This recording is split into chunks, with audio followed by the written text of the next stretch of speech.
Pemirsa, tumpukan eceng gondok yang memenuhi sejumlah sisi di aliran Sungai Musi kini menjadi perhatian warga. Pasalnya, selain mengganggu aliran sungai, tumpukan eceng gondok juga membuat tampilan Sungai Musi menjadi kumuh.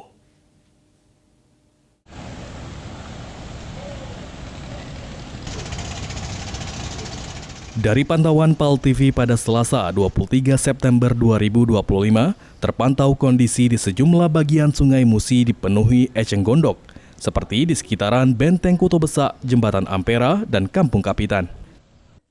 Ketua RT 52 Kampung Kapitan, Fitriyanti mengatakan, sudah melakukan upaya gotong royong bersama warga sekitar untuk pembersihan eceng gondok di Kampung Kapitan. Namun, eceng gondok di sekitar Kampung Kapitan kembali menumpuk lantaran terlalu cepat tumbuh, serta banyaknya eceng gondok yang hanyut terbawa arus. Sudah dibersihkan, kata kita tuh datang lagi, kata kita tuh.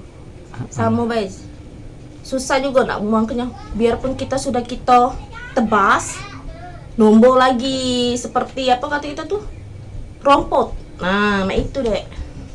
Sudah berapa kali kalau ibu nih, sudah berapa kali sudah kita kita ajak warganya sudah. Tapi tidak ngeliput baik kata kita tuh. Sementara itu, salah satu warga Jauhari mengatakan, banyaknya eceng gondok di daerah wisata Palembang ini sangat mengganggu lantaran tidak enak dipandang pengunjung. Ya harapannya ya sama-sama lah, sama warga gotong royong itulah. Baca, hati lagi eceng gondok nih. Jadi harapannya pemerintah juga ikut membantu, Iya. Ya. Dinas kebersihan kan.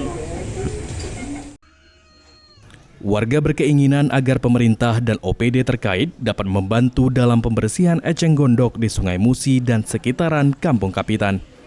Muhammad Aidil, PAL TV.